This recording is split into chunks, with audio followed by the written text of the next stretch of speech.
Dan suatu ketika di akhir zaman nanti itu yang meleburkan adalah api juga.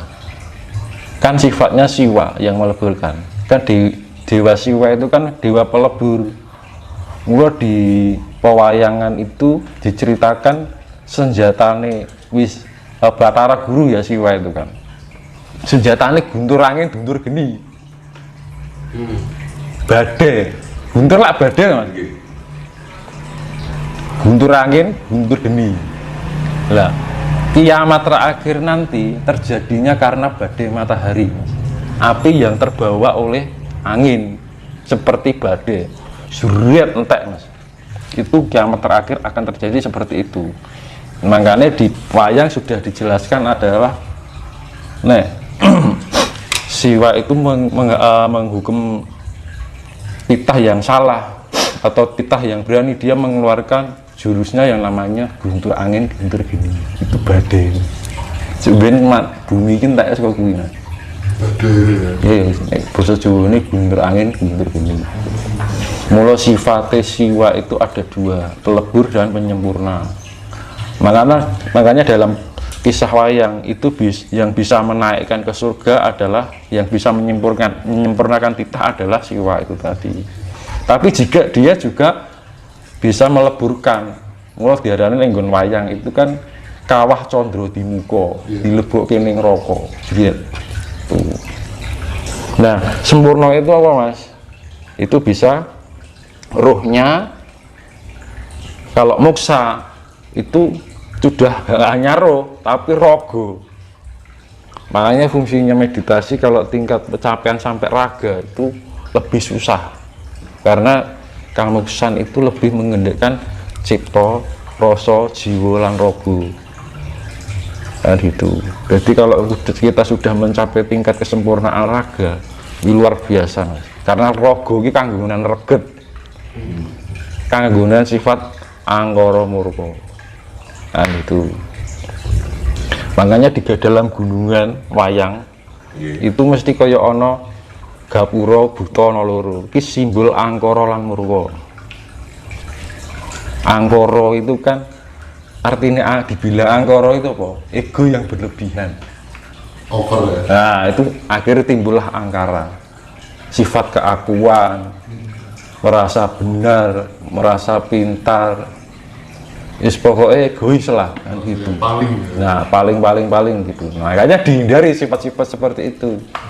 Terus buta siji nih, murka. Murka itu apa toh jane? Nafsu yang berlebihan. Akhirnya timbullah kemurkaan. Rumangsa duweni serakah, seneng ngrusui wong liya. Nah, itu murka. Kan gitu. Apakah ini nafsu itu memang apa ya? Apakah nafsu itu selalu buruk atau gimana kalau menurut Mas Linus itu? Nah, ini saya jelaskan. Kalau kita bicara soal nafsu loh ya. Itu berkaitannya dengan sedulur papat kalimo pancer. Jadi di dalam wayang itu diceritakan Puntadewa itu pancere. Kalau di gunungan itu merpati putih. Iya kan? Nah, ini gunungan kan ada 5 hewan, ular, macan, monyet, sama banteng.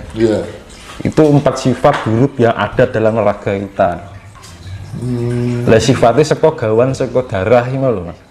Banyu abang ini loh, ini nggawa sifat 4 karakter dunia, keduniawian kan ngono loh. Sifat atau nafsu? Sifat. Itu nafsu. Ya sifat gambaran sifat alamiah yang ada dalam raga.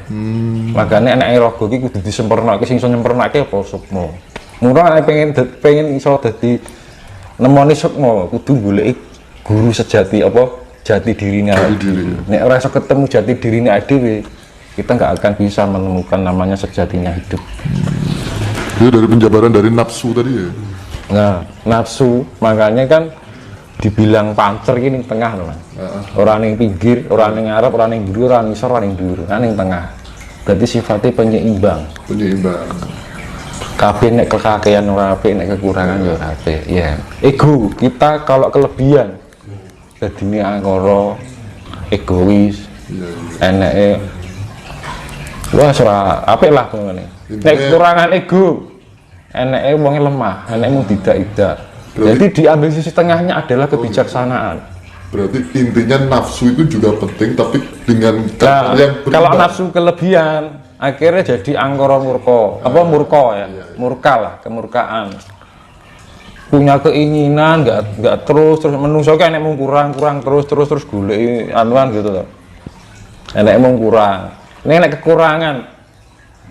Sifat nafsu. Kok urip orang di pengarep-arep di tujuan hidup kan gitu. Jadi jupuk tengahe. Sifat asih. Temune kan ngono to, Mas. Terus untuk menjadikan nafsu itu bisa balance atau seimbang itu seperti apa, Mas? Apa namanya? Lah itu kan makanya kan fungsinya spiritual kan ning ngono to, Mas. Kita mencari rileks, Ya. ketenangan, kedamaian. Ketika kita sudah menemukan itu, kita akan balance. Kita seimbang, lebih bisa mengontrol diri. Jadi kita meningkatkan tingkat kesadaran. Dewi nek arep nglakoni salah ki kaya sadar, oh iya ya, aku ki kleru ya. Nah, itu ya namanya sadar. Berarti Mawas diri. berarti pada dasarnya semua orang itu punya kesadaran, baik itu dilakukan secara sengaja dan tidak sengaja, kesadaran itu berarti ada, Mas. Jadi kesadaran itu untuk memahami bawah sadar. Jadi Dewi kadang-kadang lakoni sesuatu kesalahan yang di bawah sadar kita. Dewi rakroso nek nglakoni salah lagi loh. Nah, untuk tujuan spiritual kita biar bisa memahami itu dari ketidaktahuan itu menjadi tahu. Karena makanya kan wong Jawa itu kan ngajar kita belajar dari ketidaktahuan. Akhirnya jadi ngerti. Ya. Nah, itu ya namanya kesadaran. Jadi kalau kita sudah menyadari itu, kita bisa menyeimbangkan antara. Jadi ning Jawa ki ora ono, dalam etika Jawa itu nggak ada sifat salah atau benar.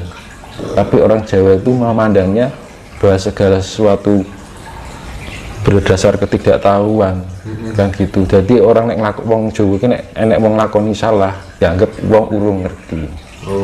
Gitu. Jadi memang karena jadi orang nek wong salah beda nek wong saiki oke nek wong salah disalah-salahke kan. Nek wong Jawa dalam etika Jawa yang sebenarnya, orang yang benar-benar memahami Jawa, kita memandangnya beda. Ya mungkin kono urung ngerti apa sing dilakoni. Dan gitu. Jadi nggak ada unsur menyalahkan. Gitu. Karena apa? Tingkat spiritual itu nggak ada sifat nyalahke, merendahkan kan gitu. Makanya belajarlah merendah sampai tak ada ya seorang pun yang bisa merendahkanmu. Ya. Belajar mengalah sampai tidak seorang pun bisa menyalahkanmu kan gitu.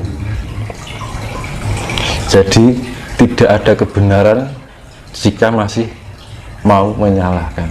Tidak ada yang ditinggikan jika masih mau merendahkan. Jadi sifatnya ini mau Jawa niki dadi padang sing ora blereng, dadi santoso sing ora medeni, dadi bener ning tanpa nyalahke, ngono lho. Dadi landhep ning sing ora nglarani, dadi lancip sing ora natoni. Itu perlu membenarkan apa enggak? Gimana? Kalau ada orang yang salah, menasihati betul. Dengan membenarkan, menasihati itu sifatnya sharing, kita memberikan masukan, tapi tidak ada unsur paksaan. Nenek bener kan, wing ini nggak boleh, karena kadang-kadang kita juga melalui salah, gitu. Aduh, wing ini, aduh kadang misalkan yuk ning dalan, wah kayak mobil cahayaan, numpak kendaraan cahayaan, kadang-kadang kita sendiri juga seperti itu. Kan gitu, itu yang fungsinya kita mawas. Karena tingkat kualitas diri itu pertama adalah nanding sariro. Nanding sariro ki wonge banding-bandingi wong liya. Kae ngene, aku ngene, kae ngene ngono. Itu nanding sariro. Kedua, itu ngukur sariro. Ngukur sariro iki aku sakmini kono sakmini, nah itu ngukur sariro ya. Tingkat ketiga itu tepo sariro. Tepo sariro itu kita lebih memahami orang lain kan gitu, kita berusaha untuk memahami orang lain, itu tingkat lebih atas lagi. Terus tingkat yang keempat, tahap yang keempat, mawas diri. Mawas diri itu kita lebih fokus memahami diri, boleh memahaminya diri kayak istilahnya introspeksi. Di atasnya mawas diri itu adalah ngulat sariro.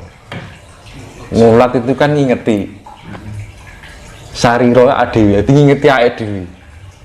Itu adalah suatu sifat untuk menemukan jati diri. Nah, jadi tidak bisa ngulat sariro, ini tahap yang paling atas. Jadi nek wong jik gelem jik bareng kan sing tingkat paling bawah itu kan landing sariro. Nek jik gelem landing sariro berarti kualitasnya jik paling rendah. nah itu kualitasnya orang, semua orang bukan hanya spiritualitas ya, kualitasnya orang terletak pada di situ yang namanya kualitas diri. Kalau diarani